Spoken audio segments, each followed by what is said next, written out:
Muy buenas tardes con todos. Pues vamos ahora a empezar con la clase número 2. Vamos a hablar un poquito de medicina ocupacional basada en evidencias. ¿Alguien tiene experiencia en investigación? ¿Ha realizado algún tipo de trabajo de revisión bibliográfica, algún tipo de investigación que haya trabajado en alguna unidad, no sé, de salud, en alguna unidad educativa? ¿Alguien tiene por ahí una experiencia en aquello?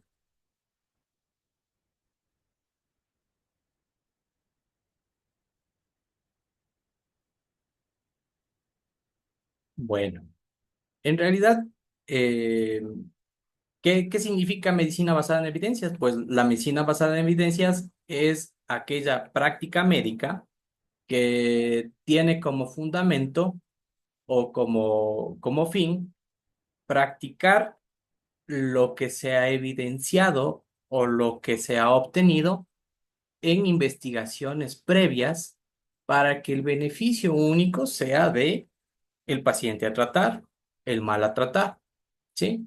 Entonces, ¿qué es una evidencia? Por ejemplo, si alguien viene y me dice, el cielo es color celeste, y hay otra persona que me dice, mentira, o sea, también puede haber un cielo naranja.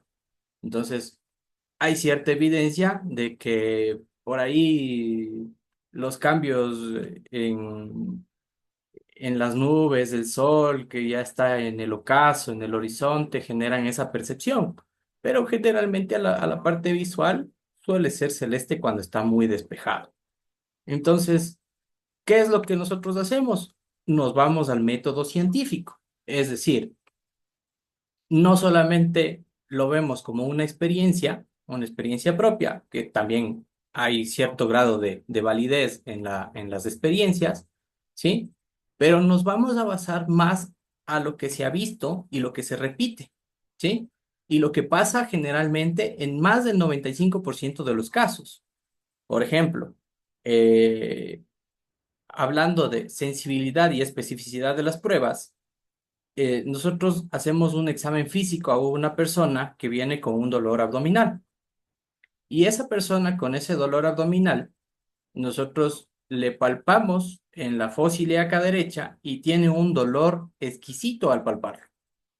No podemos decir de buenas a primeras, se trata de un abdomen agudo inflamatorio por una apendicitis. ¿Por qué? Porque vamos a necesitar ciertos exámenes, pero sí podemos decir que probablemente sea un apéndice cuando le aplastamos en la fosa ilíaca contralateral, en la fosa ilíaca izquierda, y le genera dolor en la fosa ilíaca derecha. Ese signo nosotros lo conocemos como el signo de Robson. ¿A qué se debe? Entonces, pues ese signo se debe a la fisiopatología del dolor referido. ¿Cuál es la fisiopatología del dolor referido? Que cuando nosotros nos estábamos formando en la parte embrionaria, ¿sí?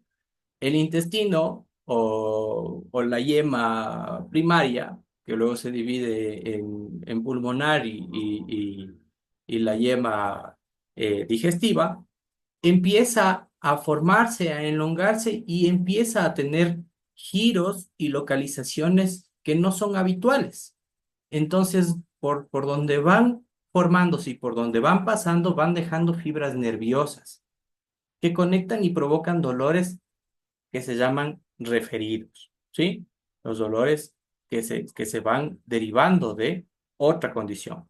Por ejemplo, el dolor referido de la vesícula, ¿sí? Que se va hacia la parte escapular, ¿es por qué? Porque empezó a bajar la vesícula, el hígado, por ese sector y fue dejando fibras nerviosas. Entonces, esa es la fisiopatología del dolor referido. Entonces, ¿qué otra estructura más puede generar dolor que al presionarle en la fosa ilíaca izquierda, que genere dolor en la fosa ilíaca derecha? Generalmente es el apéndice secal del ciego.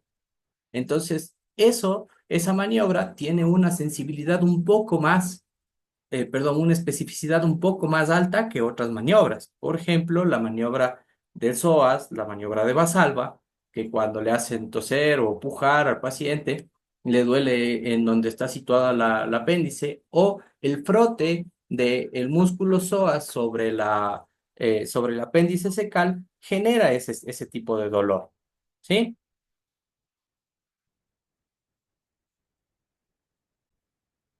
Entonces, hablando de lo que es la sensibilidad y la especificidad, nosotros tenemos evidencias de para qué sirve cada examen, por qué pedimos cada examen, y eso significa medicina basada en evidencias. Otro ejemplo, por darlo a entender qué es la especificidad. Yo pido una radiografía de tórax, y si la radiografía de tórax me sale normal o tiene una apariencia normal, tengo la capacidad de decir, bueno, no es neumonía, o no es un derrame pleural, o no es alguna condición que se pueda ver fácilmente con ese estudio, ¿sí? Pero si me sale algo raro, como por ejemplo, veo que parecería que es una condensación, se me ocurre, ¿sí? O veo que hay unos infiltrados intersticiales, no puedo decir exactamente con una tomografía, ¿sabe qué es una neumoconiosis lo que tiene el paciente? O puede ser neumonía, porque hay veces que le tratamos como neumonía y no mejora y ha sido una masa pulmonar. Entonces, eso para eso sirven otro tipo de estudios. Entonces, la evidencia nos dice o nos sugiere que hagamos una tomografía simple y contrastada de tórax. Y con esa tomografía ya sabemos exactamente. Por ejemplo, el otro día revisábamos un paciente que le dijeron que tenía neumonía, que en la radiografía se veía una imagen que parecía una condensación, que había, mm, o sea, no era normal.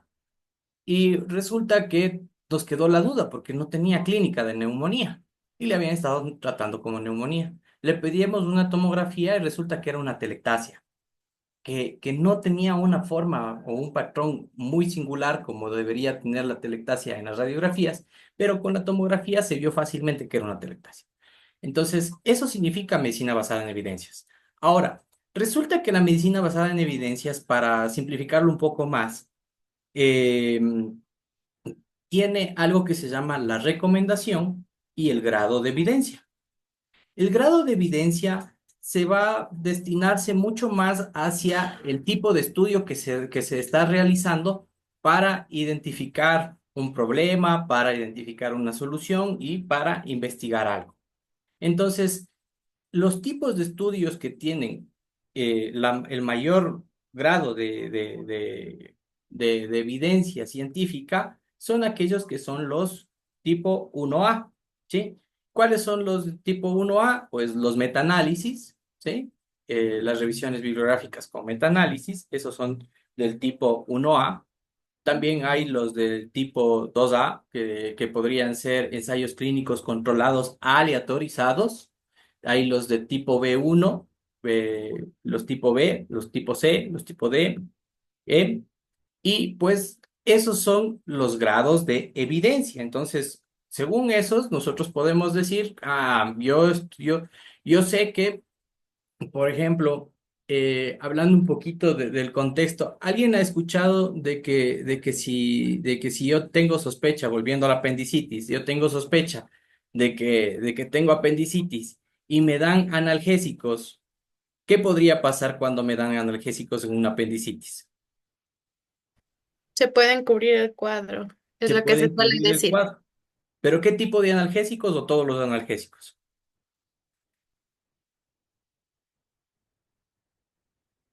Ricardo, Los Ángeles dos. ¿o quién iba a hablar?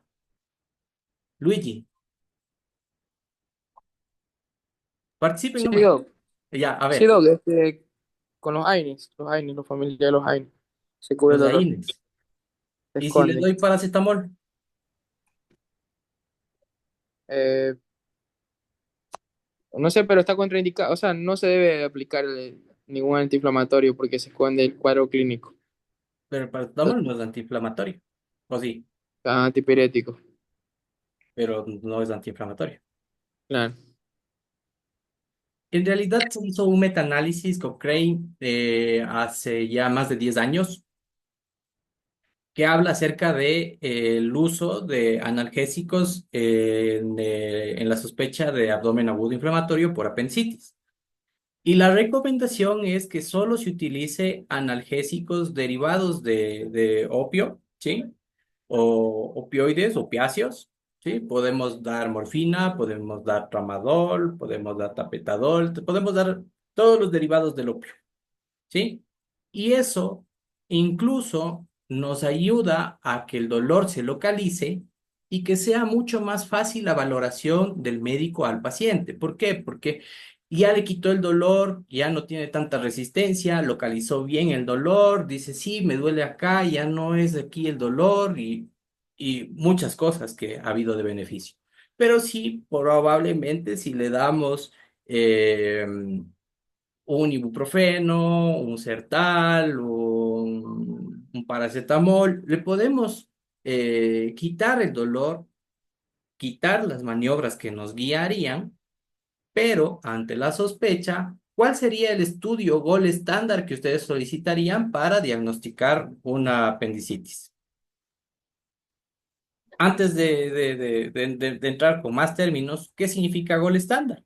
Gol estándar es el estudio o la prueba de oro, ¿sí? O el análisis que se debería hacer. La recomendación es ese para poder uno decir, tiene esto.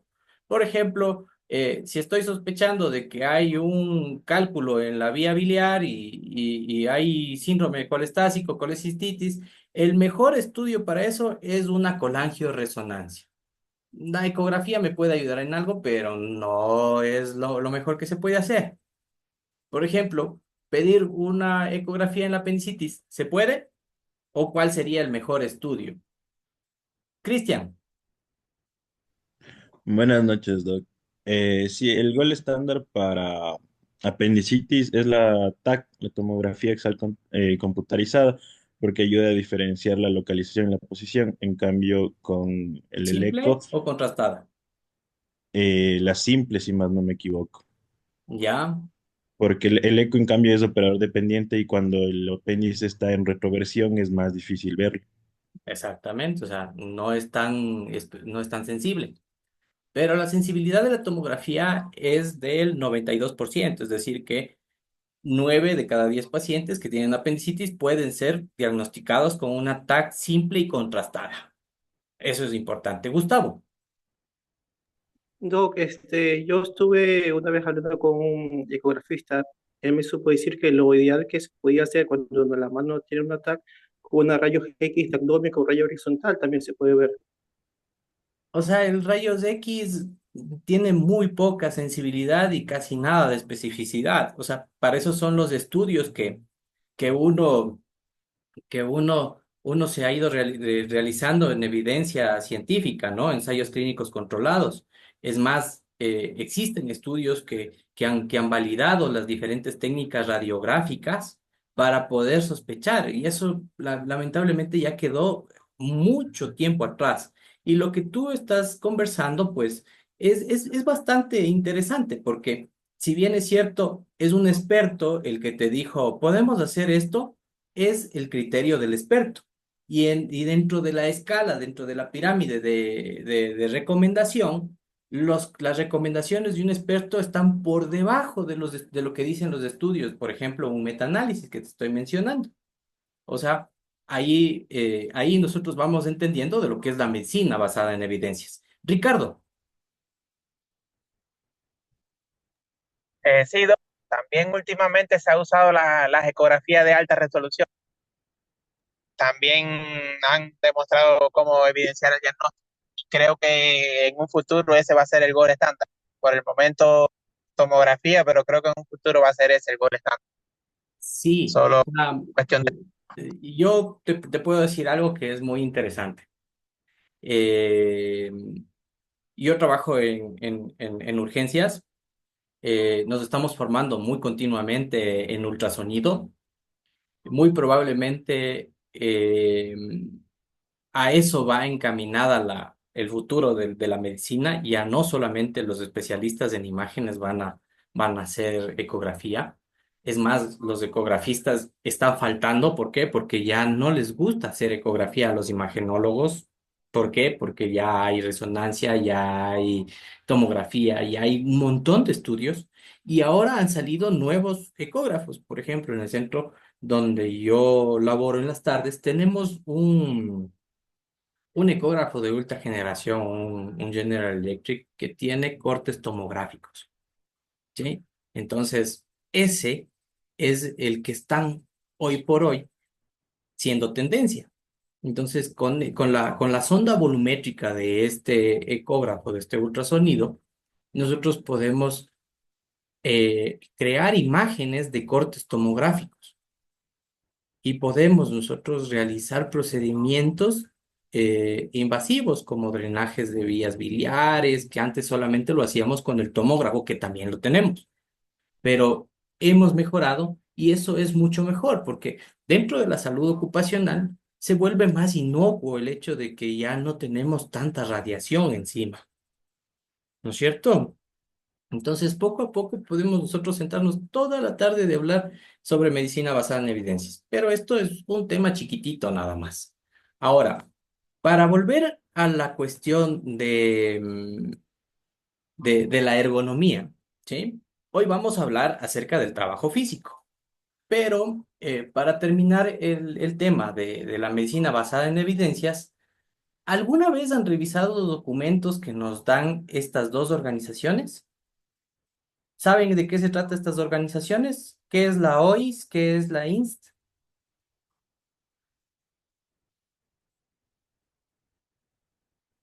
¿Alguien, por si acaso, alguien ha escuchado, ha leído de ellos? No todos a la vez.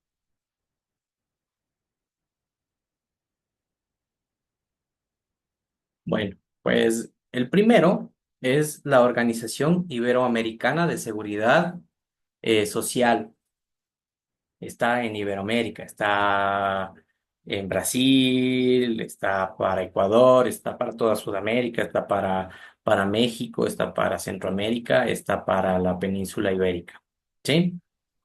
Entonces, ¿qué es lo que hacen? Es todos los países que tienen un seguro social, que se dedican a la seguridad, salud en el trabajo, y tienen documentos, pero muy, muy, muy interesantes que suelen ser aplicados a la normativa vigente de salud y seguridad en el trabajo en nuestro país. Parecería que no es muy sonado, pero, por ejemplo, yo no sé si alguien que ha estado en seguridad y salud ocupacional ha tenido la necesidad de cambiar de puesto de trabajo a una mujer embarazada, porque ya está, se me ocurre 28 30 semanas, ya no debería estar haciendo turnos en el hospital.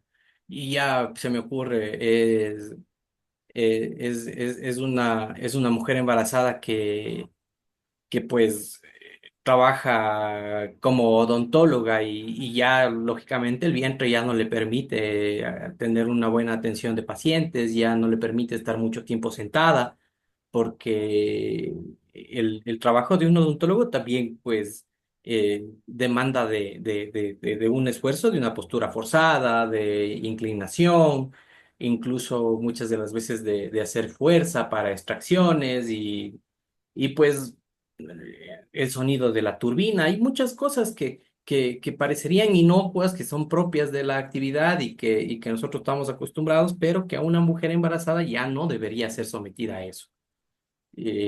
Parecería que como antes decían, pero si las mujeres embarazadas odontólogas hasta el último podían estar dando consulta, no sé por qué hoy se hace el problema.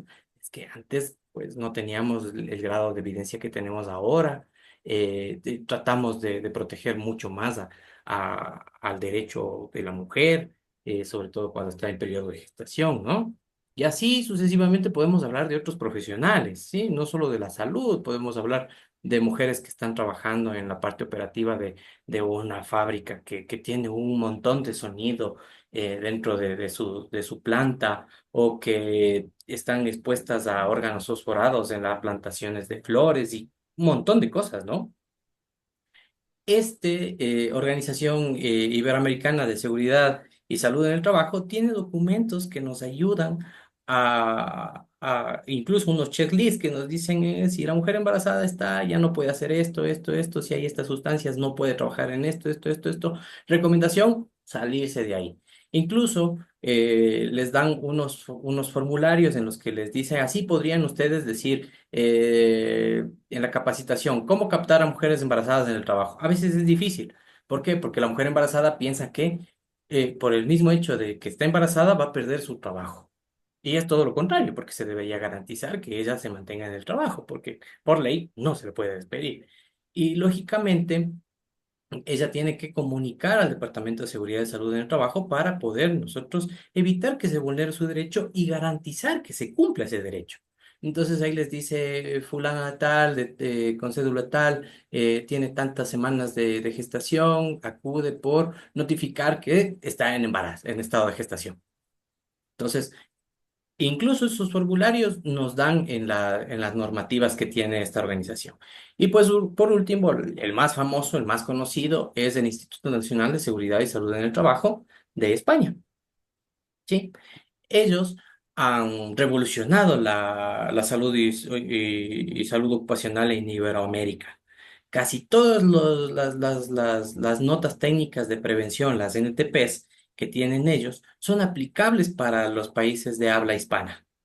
¿Sí? Incluso nosotros podemos hablar de trauma acústico, podemos hablar de carga, levantamiento manual de cargas, podemos hablar de iluminación, podemos hablar de transporte de sustancias y un montón de cosas que ellos han ido desarrollando, cosa que nosotros no lo hemos hecho en nuestra legislación. A lo mucho hemos, en el último año, cambiado la normativa, le hemos cambiado ciertas cositas que no nos han beneficiado de mucho, pero ya tenemos un nuevo decreto que es el 255 del 2024 que ha suplido de cierta manera al 2393 que era el del reglamento y salud, de higiene y mejoramiento del ambiente laboral en el trabajo.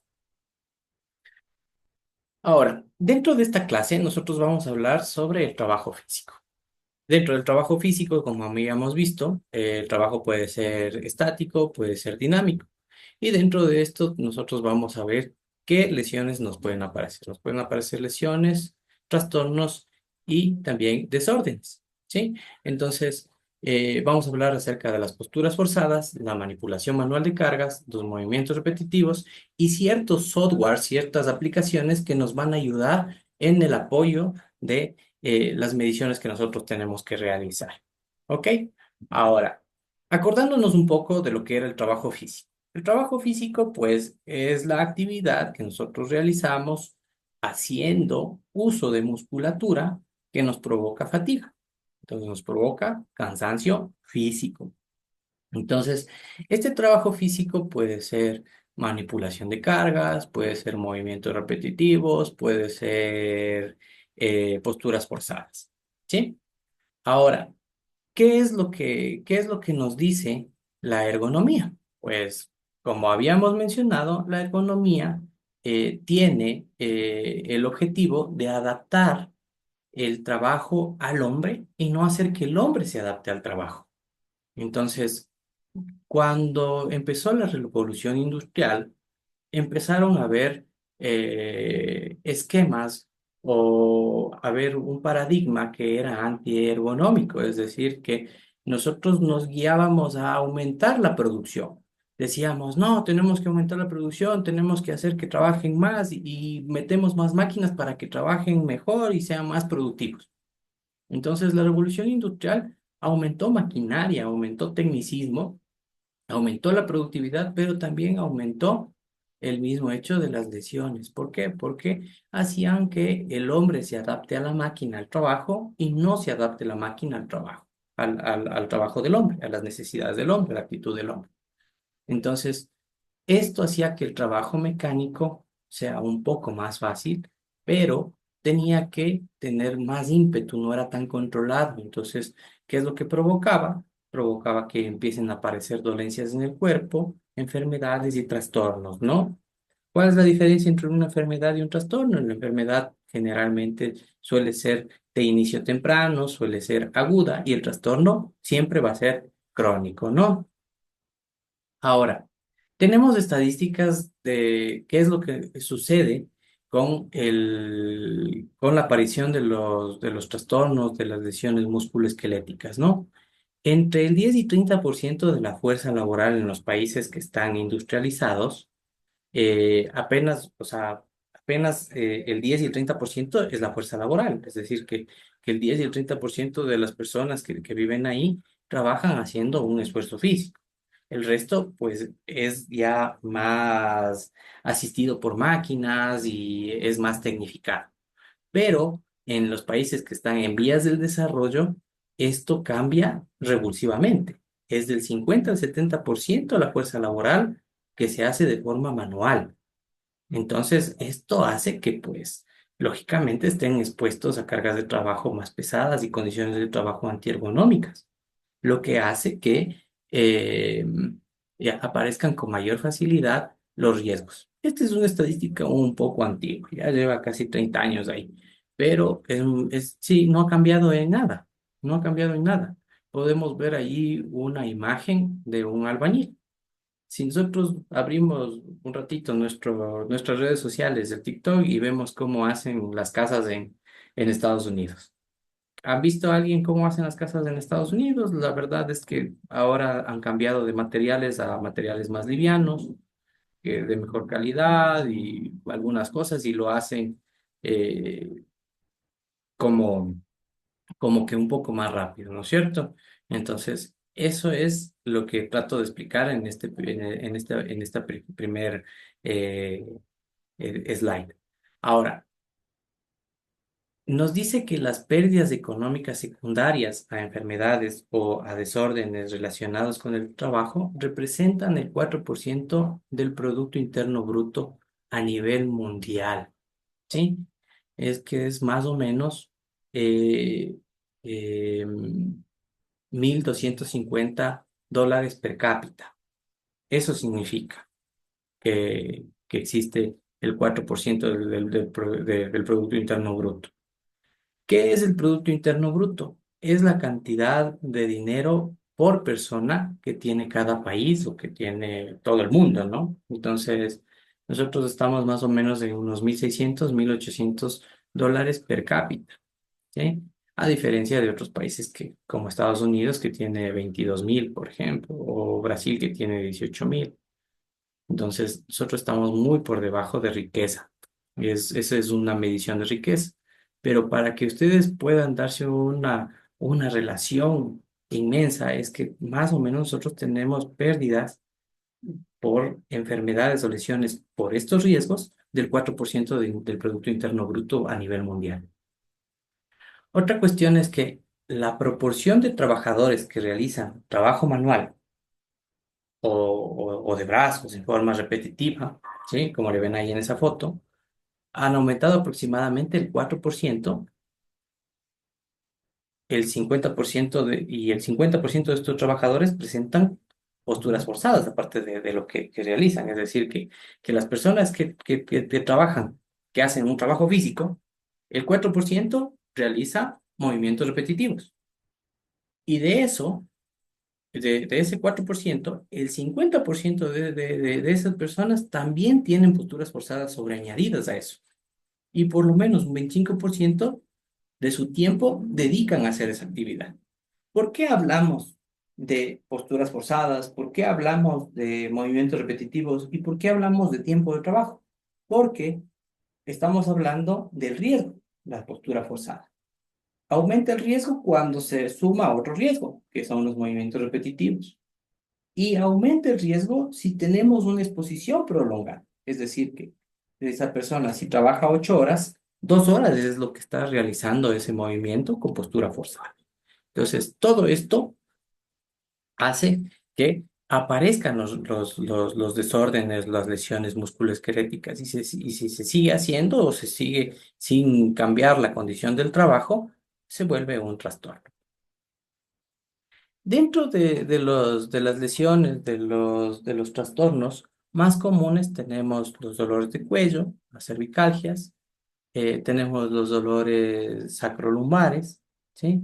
La sacroileitis, tenemos la ciatalgia, la lumbociatalgia, tenemos las inflamaciones de ciertos tendones, como la epicondilitis o el codo de tenista, la tenosinovitis o tendinitis de la palma de la mano, de la palma del pie, el túnel carpiano y ciertas bursitis, es decir, inflamaciones de las bursas que están en las articulaciones más grandes.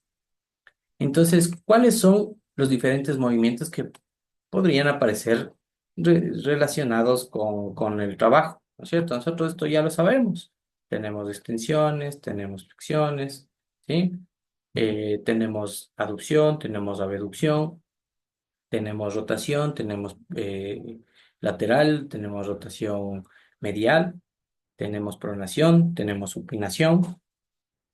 Y bueno, tenemos también rotación, ¿sí? Entonces, todo eso se van relacionados a los grupos articulares del cuerpo y a las posiciones que podemos adoptar. Si nos fijamos en esta imagen, el uno está realizando un trabajo de soldadura y el otro está realizando probablemente poner las juntas para crear esa malla, ¿no es cierto? Entonces, ¿quién tiene mayor riesgo? La persona que está encorvada en una posición incómoda y haciendo un movimiento repetitivo que es la suelda, o la persona que está en una posición prácticamente recta, está un poco flexionado el cuello, pero que está haciendo solamente movimiento repetitivo. ¿Quién tendrá más riesgo? El soldador. Lógicamente, ¿no es cierto? Incluso si nosotros somos más exquisitos en esto, el soldador tiene mucho más riesgo de lesionarse o de tener otra enfermedad profesional. ¿Por qué? Porque aparte de eso está inhalando humo, la luminosidad de la suelda y algunas otras cosas, ¿no es cierto? Entonces, ¿qué son las lesiones o los desórdenes musculoesqueléticos? Pues las lesiones incluyen alteraciones que se identifican o que se pueden clasificar según los tejidos que están afectando, ¿sí? Como son músculos, como son tendones, como son nervios, como son huesos y las articulaciones. Entonces, se caracterizan por tener el signo clásico del dolor y la limitación. Entonces, provoca dolor, limitación, muchas de las veces también provoca inflamación, ¿sí? Entonces, se tratan sobre todo de dolores musculares, inflamaciones de tendones, de articulaciones, también de otro tipo de dolores como son las parestesias, los calambres, por compresiones de los nervios, y también se trata de limitación funcional o se trata de inflamación de las articulaciones con derrames articulares, ¿no? Todo esto puede generar también o terminar haciéndose un desorden, terminar siendo un trastorno, cuando ya empieza a haber degeneración de los tejidos. Por ejemplo, un trastorno puede ser la osteoartritis o la espondiloartrosis en la columna, ¿no es cierto? Ahora, tenemos aquí un lema. Dice, dime en qué trabajas y te diré qué te duele. ¿Ok? Por ejemplo, tenemos a las secretarias o las personas que trabajan mucho tiempo en la computadora, tienen síndrome de túnel carpiano, que es una compresión del nervio mediano que les genera el dolor, la parestesia de ciertas zonas, sobre todo de la parte medial de la palma de la mano y de la muñeca.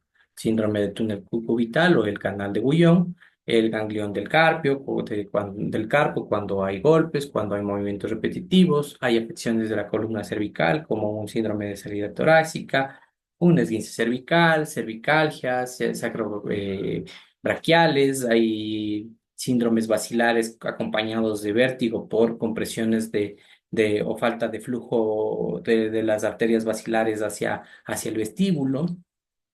Hay periartritis escapulohumerales, hay luxaciones escapulohumerales, hay bursitis, hay inflamación de la bursa del hombro, hay tenosinovitis, hay síndromes de pinzamientos de hombro, hay hombros congelados, hay unas bursitis del olecrano, hay el codo del tenista, hay el codo del golfista, ¿sí?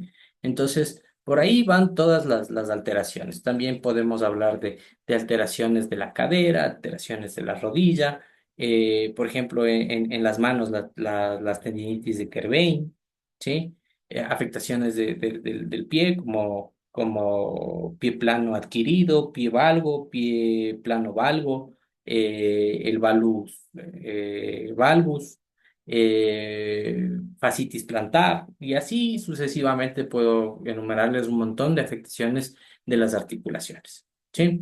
Ahora, ¿cuáles son los factores de riesgo que provocan estas dolencias? Lógicamente, son aquellas personas que tienen dentro de su trabajo las posturas forzadas, los movimientos repetitivos y la manipulación de las cargas. Entonces, ¿qué son estos? Son factores de riesgo, son los causantes de.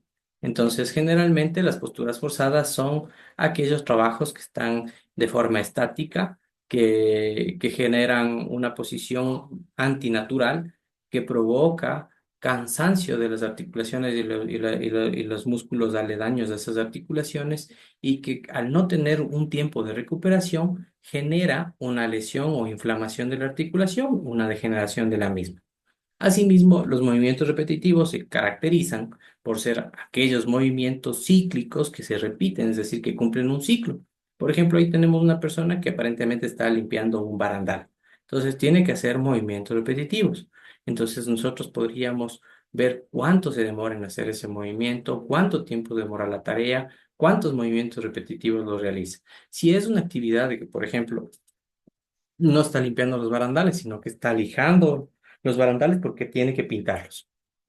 Entonces, ese movimiento ya no es un movimiento así, sino es un movimiento repetitivo que aumenta el riesgo de apariciones de lesiones. O también nos podemos hablar de los que eran secretarios, ¿no? Antes había más túnel carpiano que hoy, ¿o no? ¿Quién me puede decir eso? ¿Quién cree que había menos o había más? ¿Y por qué?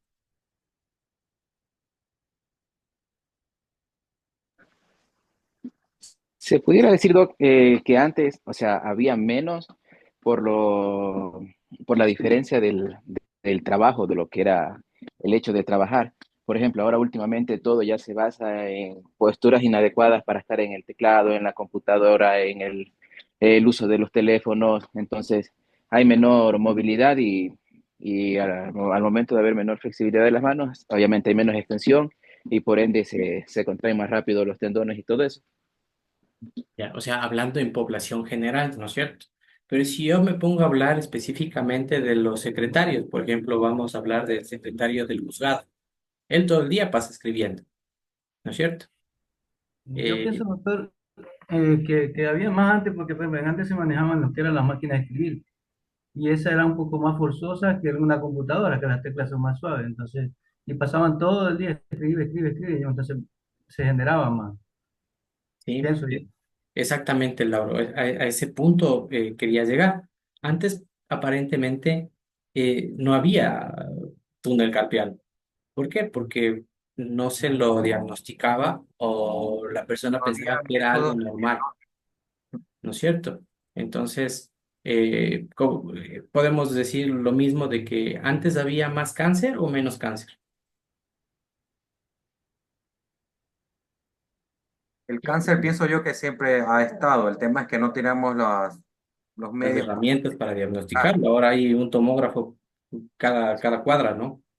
Es como el tema del túnel carpiano. Siempre ha habido, sino es que como no teníamos las metodologías que actualmente tenemos, Reba, qué sé yo, Ocra, Mapu, Rosa, Roba, entonces no sabíamos, pero siempre ha habido el tema del dolor. Acordémonos que recién el tema de la tecnología vino, qué sé yo, 50 60 años donde ya están las máquinas actuando, ¿verdad? Y antes no, entonces antes era como se dice vulgarmente, era a mano pelada se trabajaba, entonces había, sino es que no teníamos cómo diagnosticarla. Precisamente, Wilmer. Entonces, por ahí podemos nosotros tomar en cuenta, ¿no? Que también la manipulación de cargas, antes se pensaba que se podía cargar mucho más de lo que está permitido, y pues lógicamente eso era lo que generaba las lesiones musculoesqueléticas. Y pues la calidad de vida posterior a eso, ¿no? Podemos luego luego conversar y ponernos a ver el posterior de cómo se jubila la secretaria del juzgado hace 30 años y cómo se jubila ahora la secretaria que tiene un teclado más suave, que le otorgaron un mouse ergonómico, que ahora ya le ponen una pantalla que está a la altura de sus ojos y cosas por el estilo, ¿no? Entonces, eso es la gran diferencia de el antes y el después, ¿sí? Ahora, también teníamos que hablar del ritmo, el ímpetu del trabajo, entonces tiene que ver mucho el tiempo de trabajo y el reposo que se realiza para la recuperación, porque influyen directamente sobre la carga física. Entonces, si el trabajo es de mucho tiempo y no hay pausas para poder uno recuperarse, puede aparecer mucho inflamación, mucho dolor y también el ritmo de trabajo. Si me ponen a hacer esta actividad con más ímpetu, pues tengo la probabilidad de lesionarme mucho más rápido. Ahora, también hay ciertos trabajos dentro de lo de la carga física que tiene que ver mucho con la fuerza, la precisión y la intensidad del trabajo. Por ejemplo, aquí podemos ver un trabajo en el que parecería ser que está más supervisando que haciendo una actividad, tal vez una actividad repetitiva, y en el otro estamos viendo que también tiene una actividad repetitiva, pero tiene mucho, pero mucho intensidad en el trabajo de estar haciéndolo con precisión, ¿no? Entonces, eso muchas de las veces genera más fatiga, ¿ok? Y también hay otros factores que, que pueden, que pueden influir en la aparición de las lesiones musculoesqueléticas. Por ejemplo, la edad. A mayor edad, una persona puede lesionarse más fácilmente, ¿no es cierto? Entonces, una persona que se lesiona mucho más fácil, pues es un adulto mayor. Pero también tiene que ver el género. Una mujer podría cargar lo mismo que debería cargar un hombre, hablando de pesos. ¿Alguien ha escuchado cuál es el peso para el hombre, cuál es el peso para la mujer o es igual? 23,5 kilos el hombre y 13,5 la mujer. Entonces cambia, ¿no es cierto? Entonces sí existe una gran diferencia. ¿Pero por qué existe esa diferencia? Por la complexión. Son diferentes las complexiones, ¿sí? Y hay otros que son complementarios, como por ejemplo factores físicos que están dentro del ambiente, como el ruido, el calor, la vibración. Entonces, si uno está sometido a calor, a ruido, hay más posibilidades de que uno se lesione porque esto influye indirectamente.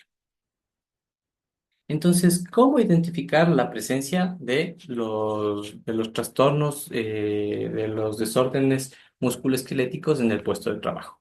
Aquí va lo que yo les había indicado alguna vez al inicio de esta conferencia. Buscamos notas técnicas de prevención, buscamos documentos que nos ayuden a identificar si existe o no la presencia de un factor de riesgo que genere un trastorno. Entonces, si ustedes ven esta tabla que les estoy poniendo en la imagen, es sacada de la Organización Iberoamericana de Seguridad Social, ¿sí? Y es precisamente cómo se tipifica a una postura forzada, cómo se le define a una postura, a las posturas y a los movimientos. Entonces, por ejemplo, tenemos aquí, vamos a valorar a una mujer que está, por ejemplo, embarazada y vamos a ver si en su trabajo cumple con estas condiciones. Y lo ponemos como un checklist, ¿no es cierto? Entonces dice, se requiere estar de pie más de una hora seguida en una posición fija sin desplazarse. Entonces ahí nosotros vemos qué hace esa persona y le ponemos sí. Está embarazada y tiene que estar de pie más de una hora seguida en la misma posición sin desplazarse.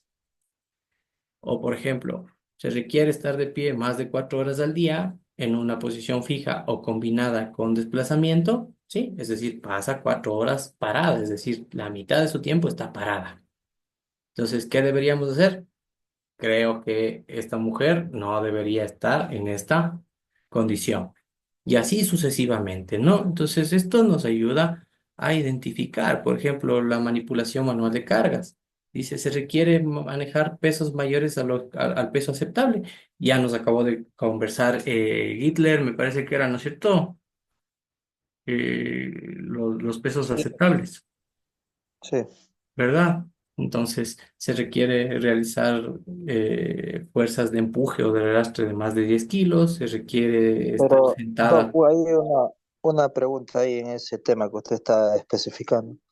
Según la Organización Mundial de Salud y según la OIC, es Oíste, 23,5 y 13,5, la ujú. Organización Internacional del Trabajo. Entonces, cuando ciertas personas o ciertos compañeros que van a ingresar a laborar, a veces cuando nosotros generamos un acto médico con restricciones es porque tiene algún tipo de patología a nivel de lo que es parte de su columna, a nivel de parte de su cuerpo. Ahí se le especifican esas partes de ahí lo que no tiene que realizar. Exactamente, las ¿Ya? restricciones, ¿no? Exactamente. Ujú. Sí, sí, sí, es Por por eso, esa misma razón, ¿no? Para prevenir que se siga lesionando. Y, exactamente. y es, en este caso estamos hablando de, por ejemplo, una mujer embarazada. Sí, Esto precisamente de para una mujer embarazada. Dice, estando es que, sentada. es que a veces en ese tema, a veces cuando van a llegar a... Hay contrataciones de personas, por ejemplo, yo trabajo en el Oriente, Ujú. ya, en una empresa petrolera. Ya. Entonces, como uno está en un cierto sector donde no hay mucha señal, o a veces uno tiene que hacer por medio de talento humano las contrataciones de personal de ciertas comunidades. Por ejemplo, a veces hay contrataciones de 30, 40, 50 personas de diferentes tipos de comunidades. Entonces hay muchas personas de comunidad que a veces hay mujeres, no especifican, por ejemplo, que están embarazadas o que están recién en gestación. Ellas no especifican. Entonces, uno hace sus preguntas exoactivas porque es muy delicado para ella, ¿no? Bastante gente de comunidad es bastante reservada, no especifican las cosas que son, en Ujú. lo que es su embarazo y todo eso. Entonces, yo tengo ahorita una paciente de 17 de 18 años, tiene 7,5 semanas de embarazo. Entonces, ella en los exámenes que nosotros le mandamos a realizar, los exámenes preocupacionales, no le mandamos a hacer nosotros una beta HCG, No no, podría. sino que exactamente, entonces por medio del laboratorio de convenio que nosotros tenemos, ahí es que la licenciada le preguntó, ella le dijo a la licenciada, ¿sabe qué? Que estoy embarazada, tengo 7,5 semanas. Entonces ahí es que nosotros, el laboratorio nos notificó a nosotros. Entonces, ¿qué hacemos nosotros en esa parte ahí? Porque según el 255 nosotros no debemos discriminar a las personas embarazadas, Claro, cualquier desde tipo de luego. patología, cualquier cosa que tenga. Entonces, ¿qué hace con esas personas? Ella va al área de trabajo donde tiene que realizar porque ellos van como obra civil, van a realizar todo tipo de trabajo de esfuerzo y todo lo que deben de No hacer, ¿no? podría. A coger carne. Ya, entonces, ¿cuáles son las restricciones que debe hacer? Ella es cambio de trabajo, cambio de actividades Cambio de debidamente a lo puesto de que es. trabajo. Exacto, el cambio de puesto de trabajo ahí es parte administrativa, a llenar, por ejemplo, permisos de trabajo, cualquier cosa para que No no le afecte a necesariamente. ella, su estado de organización. ¿Ya? Ese es, a veces son esos temas que hay en el área laboral, en esta parte de medicina ocupacional. Claro. Entonces uno como médico siempre tiene que poner todas esas restricciones debidamente a lo que es. Desde luego. Ese es el trabajo, ¿no? Ese es el trabajo, eso es lo que da la experiencia. Ahora que se están tecnificando un poquito más con la especialización, pues espero que haya bastantes profesores, compañeros que les estén guiando de esta manera. Yo lo que te recomendaría, Hitler, es que tú te descargues yéndote a esta organización iberoamericana de seguridad social, ¿sí? Te ¿Ya? descargues el documento que es exclusivo para mujeres en embarazo y lactancia. Y lógicamente nosotros dentro de nuestra normativa, dice que tenemos que cumplir con la normativa internacional, porque lamentablemente en el 255 no nos dice qué debemos hacer. Nos dice que no debemos desvincularle nada más, pero no nos dice Exactamente. que tenemos que, por ejemplo, que si tiene, que se requiere hacer fuerza más de 10 kilos, ya no debería estar trabajando ahí. ¿Cuánto pesará, por ejemplo, un asadón, un pico, una barra? Más de 10 kilos. Estando sentada requiere manejar pesos más de 3 kilos, ya fuera de esa área. Y así sucesivamente, ¿no? Entonces, eso es lo que yo te sugeriría, porque aquí son solamente dos tablas que he sacado de ahí, pero hay un montón de documentos, son unas 20 o 30 hojas que los podías valerte para que pueda mejorar tu trabajo y pues lógicamente tecnificarlo para que tengas la evidencia de que, mire, acorde a esto hay que hacer esto.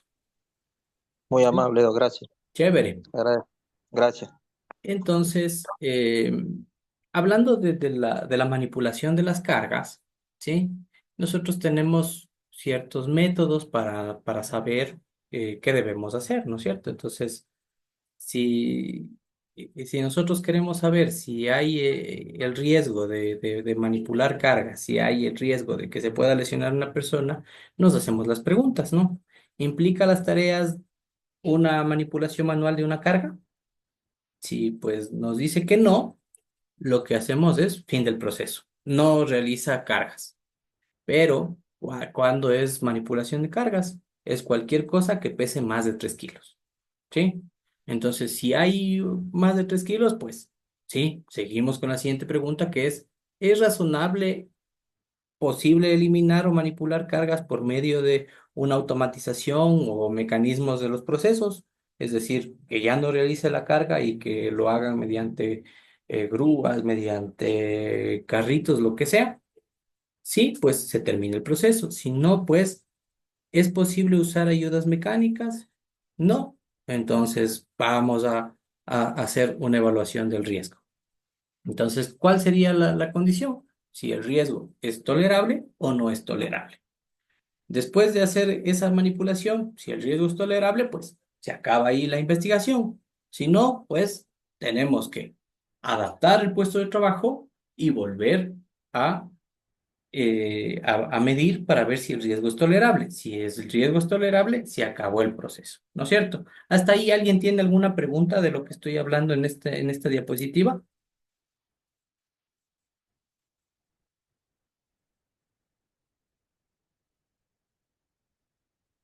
Entendido, ¿verdad? Entonces, ¿qué es lo que nos dicen? Si nosotros estamos viendo si una persona tiene que hacer manipulación de cargas, sí, no, dentro del trabajo, entonces, si tiene que hacerlo, pues nos preguntamos, ¿se puede automatizar esto? ¿Se puede quitar el proceso de levantar cargas? ¿Se puede utilizar grúas, carretillas, etcétera? Sí, entonces, se queda la actividad de carga manual, si no, o se acaba el proceso. Si no se puede hacer o se tiene que manipular las cargas, tenemos que ver si la manipulación es tolerable o no es tolerable. Si no es tolerable, tenemos que rediseñar la actividad, rediseñar el puesto de trabajo, hacer la inducción del riesgo a esta persona, mejorar la condición, volver a medir y ver si el riesgo es tolerable. Si no es tolerable, lógicamente volvemos a hacer la reducción del riesgo, volvemos a tratar de mejorar y volvemos a ver si se vuelve tolerable. Hasta ahí es nuestro trabajo. Ahora, aquí hay otro diagrama de toma de decisiones. Por ejemplo, el peso real de la carga es superior a 25 kilogramos. ¿Por qué les hablo de 25? 25 es lo que dice la NIOSH, que es del Colegio Americano. Y pues nosotros dentro de la 255 tenemos 25 kilos. ¿Sí? Por eso es que yo le tomo en cuenta esto porque de ahí debería ser 23 kilos, la verdad. A mí me gustaría que todos ocupemos de 23 kilos, a pesar de que en la 2363 y en la 255 nos dice 25 kilos. Entonces, el peso es superior a 25 kilos, sí, pues eso ya no es tolerable y no hay que hacer más que mejorar eso, medir el riesgo, mejorarlo hasta que sea tolerable. Si el peso no es más de 25 kilos, el peso real es mayor que el peso aceptable. ¿Cómo podemos nosotros saber si el peso es aceptable o no? Tenemos mediciones, tenemos formas de medir. Por ejemplo, el NIOSH mismo, ¿no? Es una ecuación que nos ayuda a sacar qué peso debería tener una carga para esa actividad. Se me ocurre llevar una caja desde los estantes superiores hasta la mesa donde va a mostrar para despachar.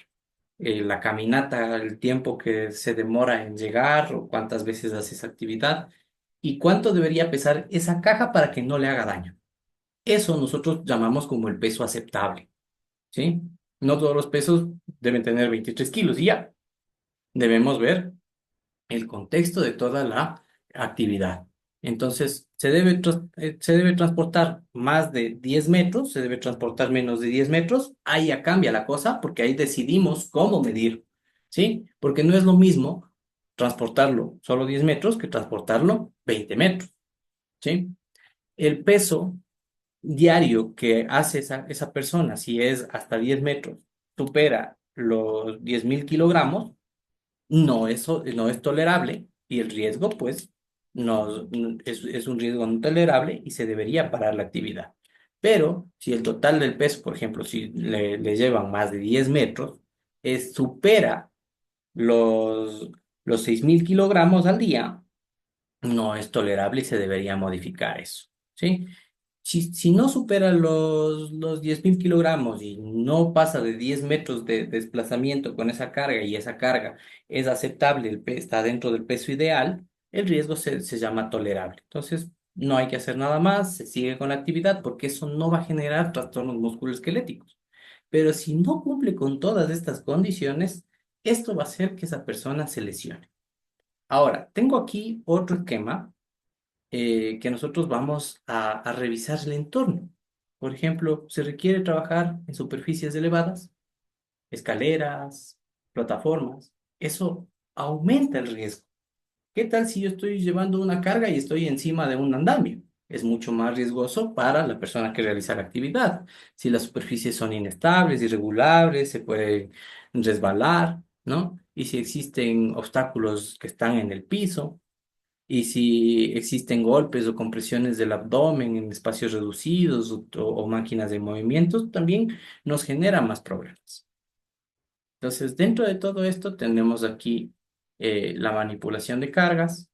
Esto es lo más seguro, menos de 3 kilogramos. Más de 3 kilogramos hay que reubicar o dejar de hacer las manipulaciones. Dentro de las cargas, ¿sí? Tenemos menos de 3 horas, más de 3 horas. Tenemos algunas otras cosas. Esto, como les había mencionado, es sacado para las mujeres embarazadas, ¿no? Ahora, dentro de lo que vamos a realizar nosotros como ergonomía, ¿sí? Tenemos que tomar en cuenta que hay diferentes formas de medir los riesgos, ¿sí? Y como, por ejemplo, nosotros necesitamos, por ejemplo, se me ocurre, necesitamos saber cómo están funcionando los riñones, pedimos pruebas específicas renales. Pedimos urea, creatinina, un hemo, pedimos proteinuria, pedimos una ecografía renal, pedimos una cistografía, pedimos un montón de cosas, pero encaminadas a ese problema. Asimismo, en la ergonomía, nosotros nos tenemos que encaminar a lo que necesitamos buscar, ¿sí? Entonces, qué es lo que nosotros vamos a preguntarnos dentro de este esquema? Tenemos aquí movimientos o posturas forzadas, tenemos aquí manipulación de cargas y tenemos eh, visualización de pantalla de datos, ¿sí? Entonces, ¿qué es lo que nosotros podemos decir? Que si tenemos una actividad en la que utilizan pantallas de visualización de datos o PVDs, ¿sí? Vamos a utilizar el método ROSA. Si nosotros hacemos cargas, por ejemplo, dentro del hospital, hay personas que realizan cargas de pacientes, manipulación manual de los pacientes, debemos utilizar el método MAPO, ¿sí? Este método es específico para la manipulación de pacientes. Por ejemplo, si alguien es médico ocupacional en un hospital, en un centro de salud, en un distrito, ¿sí? Debería utilizar este MAPO para las personas que hacen manipulación de cargas de pacientes. Ahora, si las cargas son mayores a 3 kilogramos, ¿sí? Y dentro de esas cargas están acompañadas, por ejemplo, de posturas forzadas, ¿sí? Podemos utilizar el método REVA o el método OWASP. Si aparte de la carga, de la manipulación de carga, hay otros factores adicionales, como por ejemplo desplazamiento, ¿sí?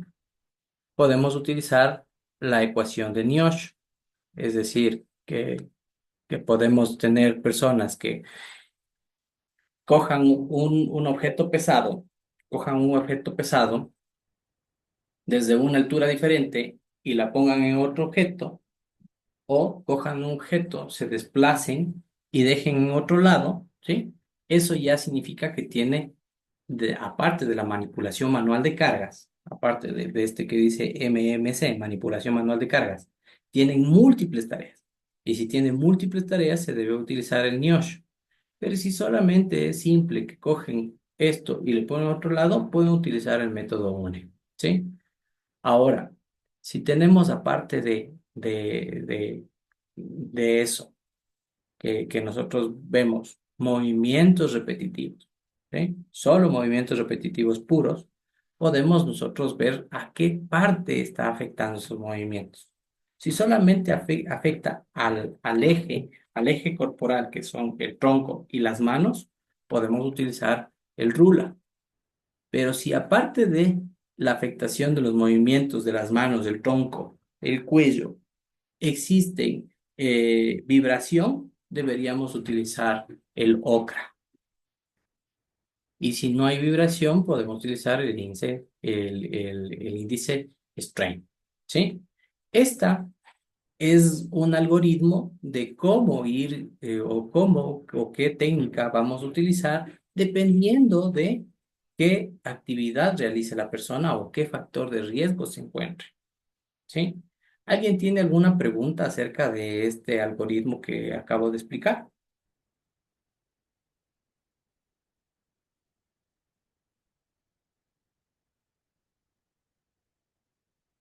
Doc, buenas noches. Una preguntita. Este Claro. específicamente, bueno, sería solo para las personas que tienen manipulaciones en cuanto a personas, o sea, a pacientes, o también se lo podría usar este algoritmo para otro tipo de trabajadores. En este caso sería como cuerpo de bombero para los trabajadores del cuerpo de bombero en cosas así. Por ejemplo, en el cuerpo de bomberos hay los paramédicos que tienen que levantar a las personas, ¿no es cierto? A ellos deberían utilizarle el método MAPO, que es para carga de pacientes, ¿sí? Pero si dentro de las actividades del bombero está, por ejemplo, se me ocurre, está en la bodega y tiene que llevar una caja de un lado al otro, utilizaríamos el método NIOSH, la ecuación de NIOSH. Pero, por ejemplo, si ese bombero está en una ventanilla y tiene que contar dinero, ¿sí? Utilizaríamos el... eh, y tiene un peso adicional de 3 kilos, las monedas, cosas por el estilo, utilizamos un REBA. Si no tiene peso y solamente afecta a la parte del tronco, solo cuenta billetes, podríamos utilizar el RULA y así sucesivamente, ¿no? No es solamente específicamente para los que manejan pacientes. Este método MAPO es específico para pacientes. Eso sí, cuando se trata de manipulación de cargas de pacientes. Pero de ahí podemos hablar de las cargas de cartones, de cajas, de otras cosas, ¿no? No sé si me expliqué, Gregory. Sí, sí, Doc, sí, gracias. Chévere. Esa es la duda que tenía. ¿Alguien tiene alguna duda, algún comentario acerca de esto? Ok. Dentro de nuestro módulo y a veces se vuelve cortito el módulo, porque apenas son una semana de ergonomía o una semana de psicología, ¿sí? Eh, Nosotros vamos a hablar acerca de los métodos más usuales o que más podrían utilizar, que es, por ejemplo, del de pantalla de visualización de datos, el método ROSA, el de manuales de cargas de la ecuación de Niosh, el de posturas forzadas del REVA y el de movimientos repetitivos del RULA. Estos son los que vamos a hablar nosotros en las siguientes clases. ¿Ok? ¿Alguien tiene algún comentario? ¿Alguien tiene algo que quiera compartirnos o decirnos o aclarar? No solo, doctor, una más que todo una Wilmer. inquietud. Ecuador también ya tiene ciertas normativas con relación a ISO y INEC, donde es la 12295, también habla esto de manipulación de Claro, carga. de la manipulación de Esa carga. no vamos a utilizar, netamente la que estamos hablando ahorita, ¿verdad? O sea, el Centro de Normatización, el Instituto Nacional de Normatización, el INEC, habla acerca de cómo investigarlas, pero le cita a estas técnicas. Entonces, lo que nosotros vamos a hacer es aprender las técnicas Ah, ok, ya. para medirlas, porque de ahí debemos guiarnos en eso. Pero también hay normativa internacional que habla de todas estas técnicas, porque ninguna de estas técnicas hemos hecho nosotros como ecuatorianos. Eso ya Ah, es fijo que tenemos que emplearlas para poder medir el riesgo y evitar que se siga lesionando a las personas. ¿Ok? ¿Alguien más tiene algún comentario?